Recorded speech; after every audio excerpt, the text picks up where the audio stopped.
Shalom Israel, it's Brother Malachi of Yahweh's Messengers. First and foremost, I'd like to give all honor and glory to Yahweh, Ba'ashem, Yahweh Shai, Ba'ashem, Waha Rakah Kodash, to the Akims of pushing this gospel in truth and sincerity in the chief place of concourse. To you I say Shalom, also to the Aquas that are listening and learning, Shalom. Today I want to touch on the topic, the St. George's Cross. The St. George's Cross.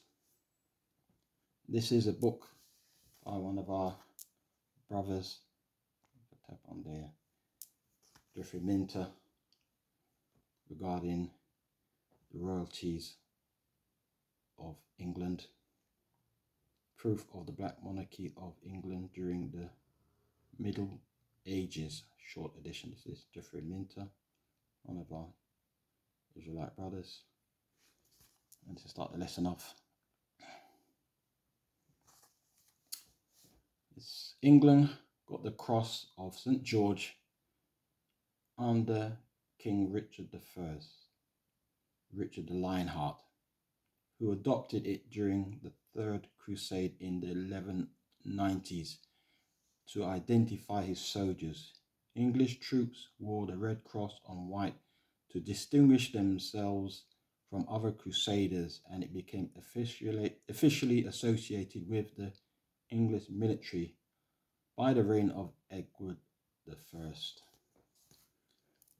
Okay. And this is from Israelite Brothers' book. Two coins of Negro feature of Richard I, the Lionheart. Two contemporary coins illustrating King Richard I, also famously known as Richard the Lionheart. Much like his father, King Henry II, he is being depicted with large lips and a wide, prominent nose, which leaves us with no room or ambiguity regarding his and his father's racial makeup. Well, they would be Israelites from the tribe of Judah.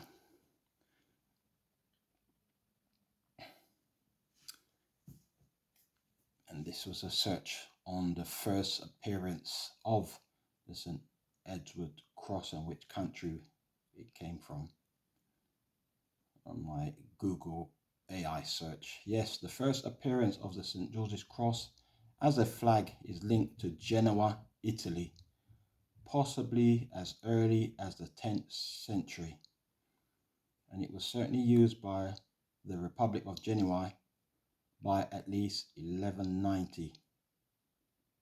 The city adopted it as its banner during the Crusades, with St. George as its patron. So that is Italy. And there is Genoa. This is the map of Italy. And that's Genoa, where it is first adopted.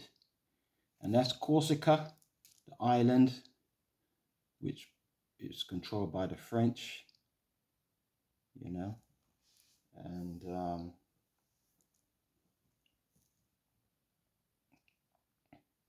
and this island here is Sardinia.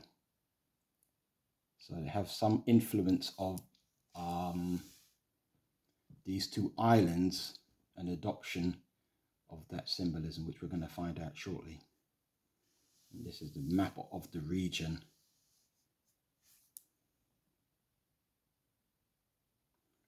Now here in England, they celebrate St. George's Day. This year was Monday the 28th of April 2025, St. George's Day.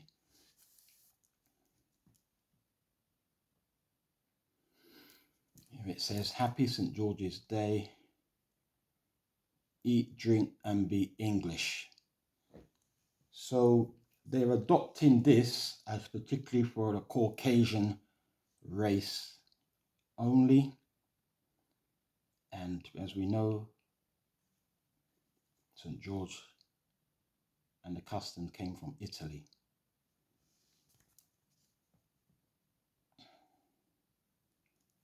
Happy St. George's Day. Eat, drink, and be English.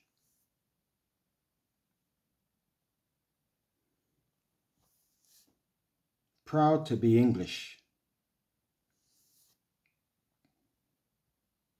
These are all these symbolisms.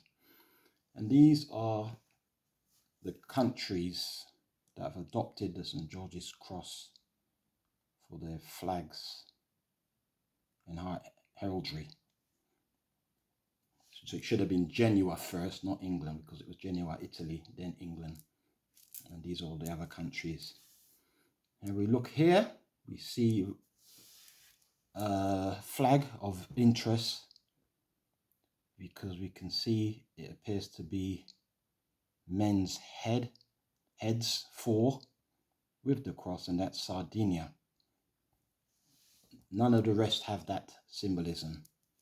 And all of these countries are controlled by the Caucasians.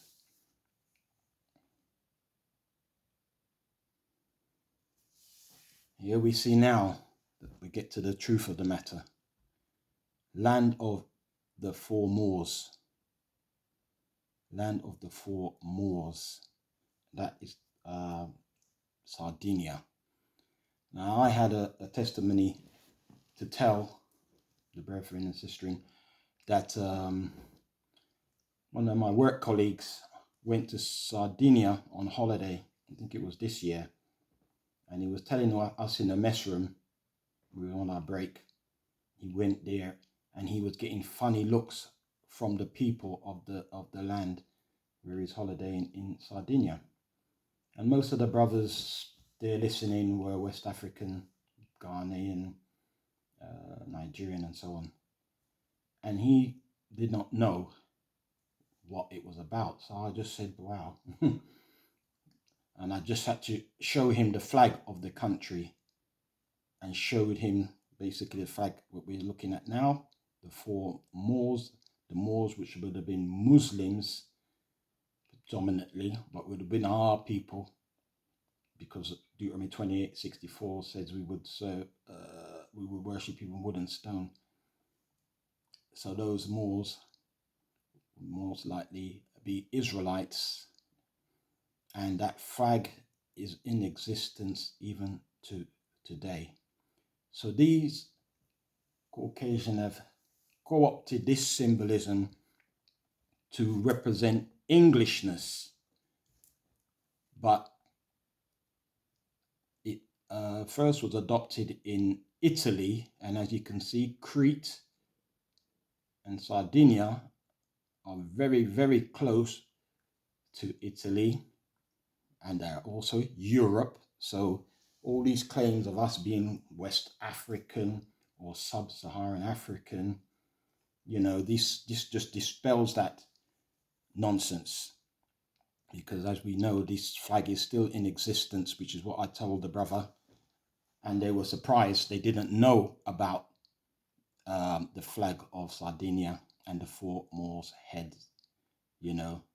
Even these heads that we're looking at now have been Europeanized, because when we see shortly the real image, first images, they were more Negro in features.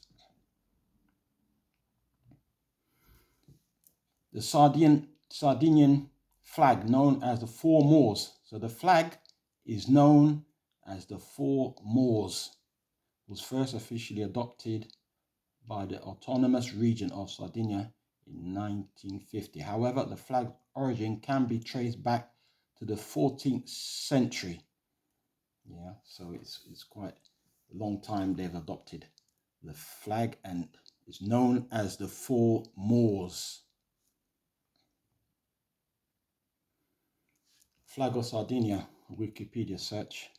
The oldest certified heraldic symbol of the cross of St. George, with 4 Moors in each quarter, known as the cross of Alcaraz, dates back to 1281 and was used by the Royal Chancellery of Peter III of Aragon as the king's coat of arms upon seals. In the 13th century, the Moor's head had no head bandages, and were bearded. Sounds like Israelites to me. The coat of arms of Sardinia never appeared in such a, I don't need to go no further. And the heads had no head bandages and were bearded. Okay. That was the customs. And here is an earlier image of the said four Moors with the cross of St. George. So now we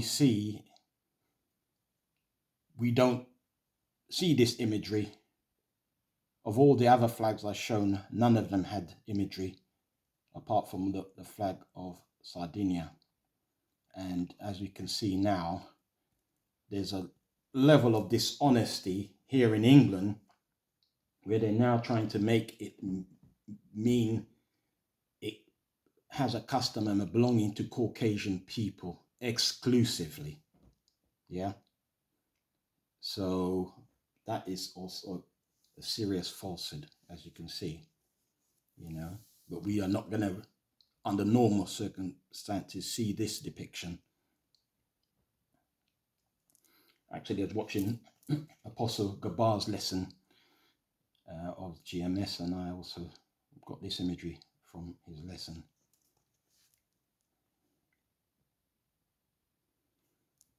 As you can see now, Corsica, which belongs to the French, and the Sardinia in this area here, and this is Turkey. I think up there is Greece.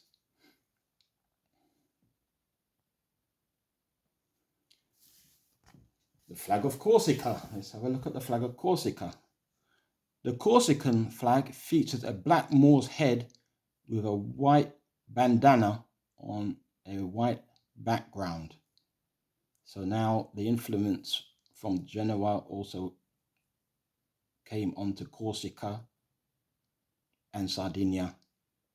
The Corsican flag features a black Moor's head with a white bandana on a white background. So there we go. And that is a stamp of Corsica, black man's head with white bandana. And the first scripture is Deuteronomy 28, verse 64.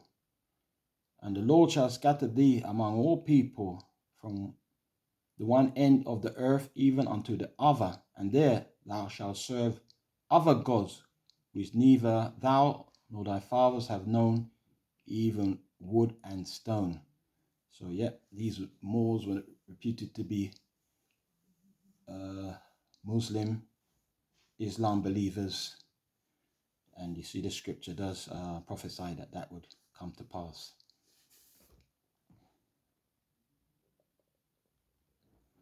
And the next scripture is Job 13 and 4. But ye are forgers of lies, ye are all physicians of no value. So they're now co-opting that cross of St. George to mean Englishness. They depict themselves to be English and anybody else to be British. Yeah, but now we do know the real history of the flag, and it is not English at all, for want of a better word. They are forgers of lies, the physicians of no value. Next scripture, Revelation chapter 1 verse 11, saying, I am Alpha and Omega, the first and the last, and what thou seest write in a book, and send it unto the 7 churches which are in Asia, unto Ephesus, unto Smyrna, unto Pergamos, unto Thyatira, unto Sardis, and unto Philadelphia, and unto Laodicea. And I'm reading that scripture in particular because we have got the map of the region And when I did some research on Google, it states here, the 7 churches of Revelation were located in the ancient Roman province of Asia, which is modern-day Turkey. So all 7 churches mentioned in Revelation 1 and 11 are located in Turkey. See, Ephesus here. So this region here is Turkey. This is just a side issue that I just wanted to bring out, for edification's sake. And here we have now this scholar, Kehinde Andrews, is a British academic and author specializing in Black studies. He was the first Black studies professor in the United Kingdom. He's of Jamaican and English parentage. His father is Jamaican, so he'd be an Israelite, as far as I can tell. Now, people like him, professors, are often rolled out to discuss like when they have an issue with the flag, because there was a march recently, Unite the Kingdom march, and they are saying that the Cross of St. George flag and the Union Jack flag is intimidating, and it's been co-opted by the right wing, and people are feeling separated from the flags by the right wing bigots, the NF type of people. But I'm going to try and see if this is going to work now. Go to this footage here. I'm going to claim fair use on this. This was a little segment going to be played. This is for edification circumstances only. And we're just going to hear what's said here. 2 councils have sparked controversy after taking down St George's and Union Jack flags. They were put up in Tower Hamlets in London and in Birmingham as part of a campaign that has been gathering momentum online. With some arguing the St George's and Union flags have been co-opted by... So that lady just called it Union flag. They're now dropping the word Jack because we know it reunion of Jacob. So it's now very popular for the media to just call the flag the Union flag, not Union Jack. Far-right groups. Is it, in fact, provocative or patriotic to raise these flags? Well, we're joined now by Kehinde Andrews, Professor of Black Studies at Birmingham City University, who says it is provocative, and the St George's Cross has become a symbol of racism, while race, culture and identity writer Dr. Rakib Ehsan says we should be proud of our flag. Let me come to you first of all, Kehinde. What is wrong with displaying the Union flag or the St George's Cross in a patriotic way, even if some far-right groups have co-opted it? Because isn't it about then reclaiming that flag from them? Well, I think this is the problem. It's not that the far right have co-opted the flag. It's the fact that we don't seem to understand what this country is and the history of these symbols. So both of these flags which you displayed here, those are the flags which flew on ships which enslaved my ancestors. Those are the flags which the British Army marched into places like India, Pakistan, Bengal, Africa, and colonized 25% of the world. The reason the far right picks up these flags and has consistently, since the 60s, 70s, since my parents' generation have been in this country, is because these flags represent the racism which they are putting out into the world. And I would just point out, this campaign of putting these flags up, this is not some benign, let's just be patriotic. Go and search, Operation Raise the Colours, and you will find the same far right, Little England, this nonsense spewing about all the migrant hotels. So it's all this, that's what that's about. People aren't putting up this flag to celebrate Britain. They're putting up this flag to remind us that Britain is white and we shouldn't be here. Okay. Well, I think in my view, Now, being that this man is a PhD scholar, which I am not a PhD scholar, and many of us are not, do you understand he should have done further research on what he thinks these flags represent, and it wouldn't have been too hard to have found out the history of the St. George's Cross. But it looks like people like him are controlled opposition. They'll wheel him out to say stuff like he just said. Whereas if he had done further investigation, he would have come to the information of what these symbolism, these flags, the heritage and the customs and the history, which actually goes back to the children of Israel. Yeah. So as you can see, that for somebody that's studying, that's his work, that's his profession, that's a very poor explanation. If he had come there to show the four Moors' head on that St. George's Cross, he would have dumbfounded everybody in that audience. But of course he didn't.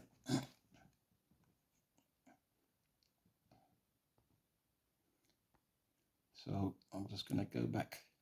So my next scripture is Hosea 4, verse 6. My people are destroyed for a lack of knowledge, because thou hast rejected knowledge.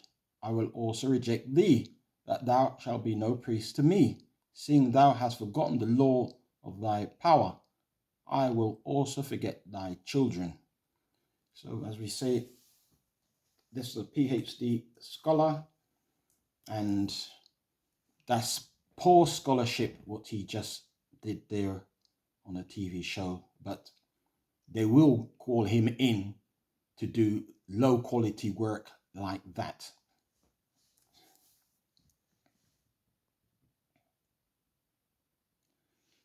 And Moors, as we can see, Shakespeare play Othello, which is also a book, that's a Moor. Yeah. And a lot of our people have names, derivation of the word Moor, Morris, Maureen, and so on and so forth. It means a Negro, black person. Does not mean an Arab or an East Indian, you know.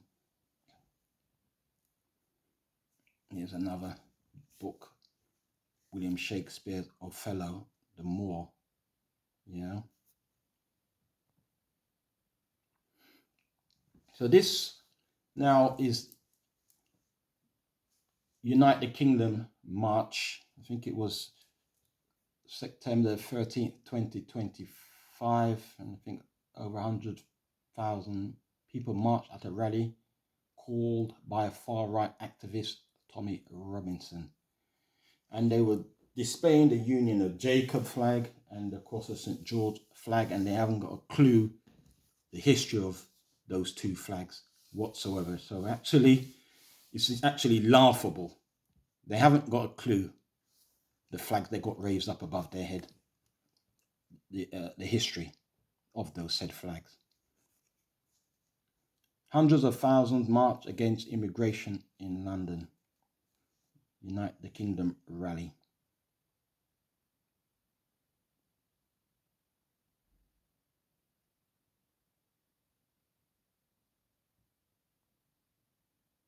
As you can see, lots of St. George's crosses there, but information is denied to these people, the symbolism. As you can see, there is no four more heads on these St. George's crosses, and we know the reason why that is.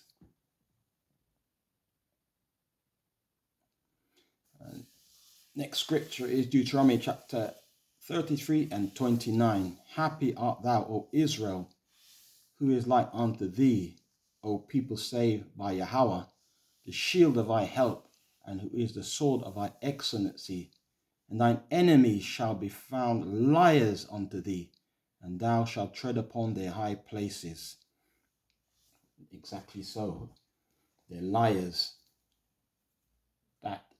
cross of St. George does not signify Englishness, as they put it. It does not signify Englishness at all, you know. Happy St. George Day. Eat, drink, and be English. April 23rd. That is not the symbolism of it whatsoever. So, as you see, they will wheel out our people to complain on many issues, but they are mostly controlled opposition. I mean, it wouldn't have been very hard at all for Kehinde Andrews to do some proper research and come to this image of the cross of St. George, yeah? And he could have come into the studio and shown them that and confounded the lot of them. And with that, I'm going to give all honor and glory to Yahweh, Ba'ashem, Yahweh Shai, Ba'ashem, Rahat Rekah Kodash, Kum Yasha Allah, Brother Malachi, Yahweh's messengers. Shalom.